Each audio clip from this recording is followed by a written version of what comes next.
Hi everyone, in this video I'd like to go over the materials you'll find in the course information / syllabus portion of Brightspace. In the first section here you'll see that the syllabus is in Word format and PDF format, so whichever is easier for you. Couple of things to point out. So my contact information I pointed out in an earlier video, but you'll find everything on the Brightspace homepage. There are my office hours listed as well as a link to schedule time with me. My email is also on the Brightspace homepage. My email address is included here as well.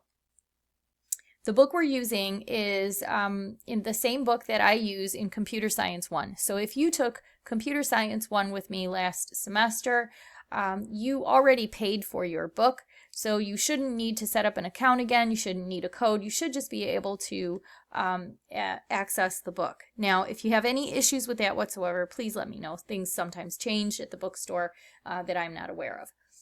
But if you are new to my discipline, so you did not take Computer Science 1 with me, you will need to purchase the book.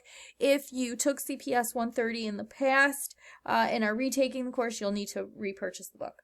But again, just contact me if that's the situation and I can help you through that. The software we're using, I know several of you from last semester used Replit.com as our IDE. I did post another link to another compiler last semester, so whatever you're comfortable with using.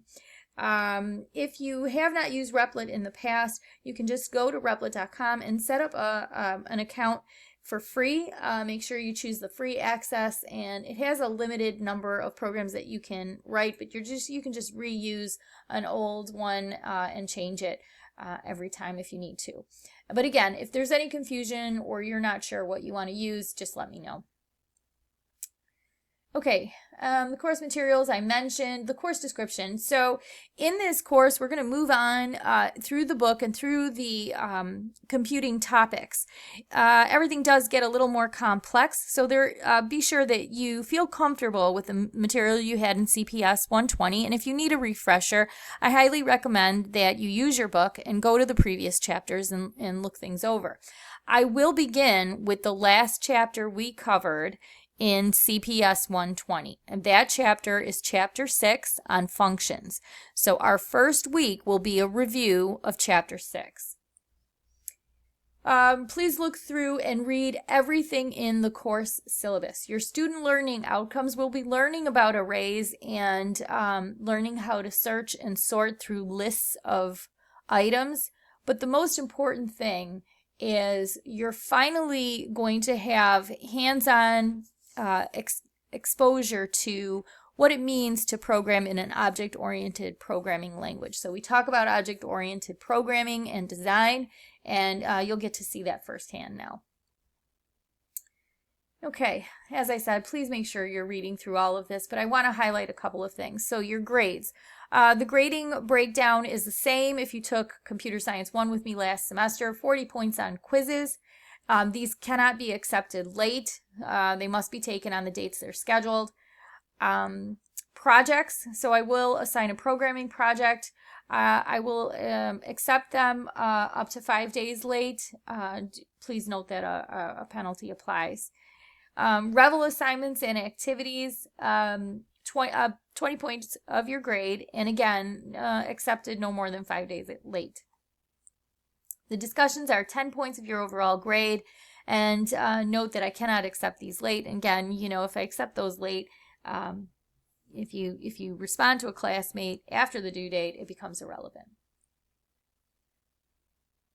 Okay, expectations. So the most important thing is that you're checking your email, you're checking your course schedule, and you're checking the announcements. Those are the 3 ways that you'll stay on top of everything and sort of on track in the course. Make sure that you're aware of upcoming due dates. I try to send reminders through Brightspace announcements, but don't count on me.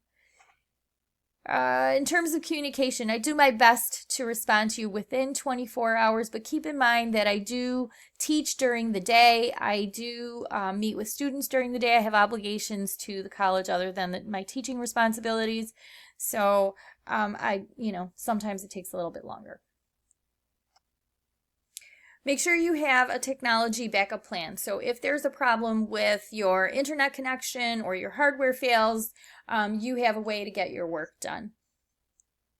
And then lastly, the course policy section of the syllabus. Most of the policies you'll see in this section are college-wide, but I do want to talk about this first one and how my policy differs on the academic integrity policy. As you know, there are several resources online that will help you with this material. You can use AI chatbots, you have internet resources, but what I want to remind you is that it is imperative that you're learning the material on your own. Your objective should be to be able to write a program successfully in this course. Once you hit the working world, yes, you'll have all those resources available to you, but keep in mind that oftentimes you're not writing from scratch, you're fixing someone else's code or you're slightly modifying someone else's code, and sometimes that just means you need to be able to read and write code on your own. The material in this course continues to become more complex. I've taught this for many semesters, and I can tell you from experience that if your foundation is not good, you're not going to be able to write the more complex code. I take academic integrity very seriously and plagiarism very seriously, so just copying code from the internet isn't going to cut it. Okay, please take the time to read through everything in this course syllabus, and let me take you back to this and show you a couple other things I want to point out. So your course schedule is here, and the course schedule assignments are due on Fridays and discussions are due on Fridays, with the exception of the first. That's just to give you extra time.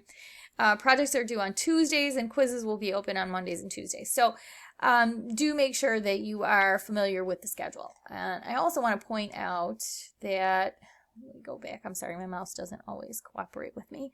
Right here, I also put a link to the course schedule out here, so you don't have to go hunt for it every time. Textbook information. So as I said, if you already were in my course for Computer Science 1 last semester, you should still have access to your book. So you should be able to click on the Revel online textbook link and get back to where you were. If you have any trouble with that, do let me know. Setting up notification settings in Brightspace. This will give you instructions on how to do that. So if I post an announcement, it should by default go right to your email. But if you don't want to receive an email notification for everything, you can turn them on and off here. Take the time to read through how the course is organized. The class communication, again, email is my primary mode of communication. Setting up the Brightspace Pulse app. You may already be using this. My feedback I've heard from students on this is that it's very useful for keeping track of your due dates, but you can't complete the programming assignments or the book assignments through the app. You're going to need to do that on a computer. And then lastly, these three, which appear to be quizzes, it's just a question for you. You need to read it and answer it. First one is on academic integrity, and it clearly states my policy.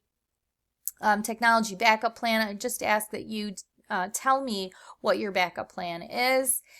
And then a little more detail on the policy on cheating and plagiarism specific to this course. These are all due, note, on January 27th, so you have 1 week to get those done. And you can now move on to Module 1.